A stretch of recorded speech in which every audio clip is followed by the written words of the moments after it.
স্নান করে চলে এলাম রান্নাঘরে, আর ভাতের হাঁড়িটাও কিন্তু বসিয়ে দিলাম। আজকে কিন্তু বেশি কিছু রান্না নেই, একদম শর্টকাট ভাত আর মুরগির মাংস। আসলে তোমাদের দাদাভাই গেছে বাজারে, তো ও ওখান থেকে ফোন করেই বললো যে ও মাংস নিয়ে আসছে, তাই কিন্তু ভাতটা বসিয়ে দিয়ে আমি সব মশলাগুলো রেডি করে নিচ্ছি। প্রথমে পেঁয়াজটা কেটে নিলাম, তারপর আদা রসুন লঙ্কা আর আলু সব কিছুই কিন্তু কেটে নিয়েছি। আর এদিকে কিন্তু তোমাদের দাদাভাইও চলে এসছে মাংস নিয়ে, তাই মাংসটাও কিন্তু এবার ধুয়ে নিয়ে আসবো। আর এদিকে কলের পাড়ে 1 মিনিটও টেকা যাচ্ছে না, যা রোদ দিয়েছে। তারপর মাংসটা ধুয়ে নিয়ে চলে এসেছি, আর ভাতটাও তো হয়ে গেছে, তাই ভাতটাও কিন্তু মাঠটা গেলে নিলাম। তারপর রান্নাটা তো একদম শর্টকাট করব আজকে, কিন্তু একটু অন্যভাবেই মাংসটা রান্না করব।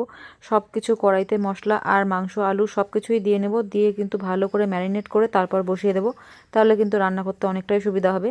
তবে আমি কিন্তু এইভাবে রান্নাটা খুব কমই করি, আমি কিন্তু মশলাটা ভেজে নিয়েই রান্নাটা বেশিরভাগ করি। তবে আজকে মন চাইলো যে এইভাবেই রান্না করি, তাই কিন্তু এইভাবেই করলাম। তো এদিকে সব কিছু কিন্তু দিয়ে ভালো করে আমি মেখে নিলাম। তারপর এবার কড়াইটা উনুনে বসিয়ে দেব। আর এদিকে ভাত নামানোর পর কিন্তু উনুনে কিছুই বসানো ছিল না, তাই কিন্তু উনুনটা নিভে গেছিলো, তাই আবার ধরিয়ে দিলাম। তারপর কিন্তু কড়াইটাও বসিয়ে দিলাম, আর কিছু গোটা জিরা আর কিছু গোটা রসুনও দিয়ে দিলাম, তাহলে কিন্তু ভালো লাগবে খেতে। এদিকে দেখো আমার কিন্তু মাংসটা কষানো হয়ে গেছে, এবার ঝোলটা দিয়ে দিব। যেহেতু এক তরকারি ভাত করছি, তাই কিন্তু হালকা ঝোল রাখবো, নাহলে কিন্তু খেতে অসুবিধা হবে। তো রান্নাবান্না কমপ্লিট, দুপুরের খাওয়া দাওয়াটাও কিন্তু আমরা কমপ্লিট করে নিয়েছি। এদিকে একটু স্যালাড কেটে নিয়েছিলাম, আর পাঁপড় ভাজা তো ছিলই। যাই হোক, এই দিয়েই কিন্তু আমাদের দারুণ খাওয়া দাওয়া হয়েছে দুপুরবেলায়। তারপর একটু দুপুরের দিকে রেস্ট করে নিয়েছি, আর তোমাদের দাদাভাই তো দুপুর 2টার দিকে ডিউটি ছিল, সে চলে গেছে কাজে। তারপর দুপুরবেলাতে এতটাই গরম ছিল যে আর ভালোই লাগছিল না, তাই ফ্রিজে দই ছিল, সেই দইটাই কিন্তু বের করে নিয়ে এসেছি। আর এটা কিন্তু টক দই, তাই এইখানে সামান্য একটু লবণ আর চিনি দিয়ে কিন্তু মিশিয়ে নিলাম। আর এভাবে খেতে কিন্তু আমার বেশ ভালোই লাগে। তোমরা কেউ এভাবে খেয়েছো কিনা টক দই অবশ্যই কিন্তু কমেন্টে জানাতে পারো, আর যদি না খেয়ে থাকো তাহলে একদিন ট্রাই করে দেখবে, বেশ ভালো লাগে খেতে। তারপর ছেলেকে ডেকে নিলাম, আর দুজনে মিলেই কিন্তু ফ্যানের নিচে বসে একটু দইটা খেয়ে নিলাম।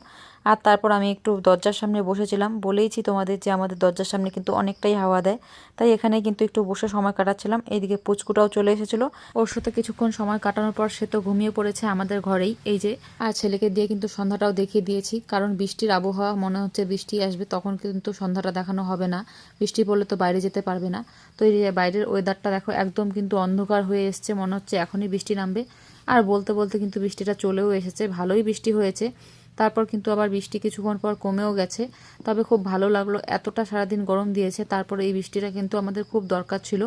আর অনেক দিন পর বৃষ্টির জলটা পেয়ে কিন্তু খুব ভালো লাগলো। তো এদিকে বৃষ্টি কমে গেছে, আর ছেলে কিন্তু চলে যাবে ওর পিসির বাড়ি ঘুরতে ওর ঠাম্মির সাথে, তাই ওরা কিন্তু বেরিয়ে পড়লো।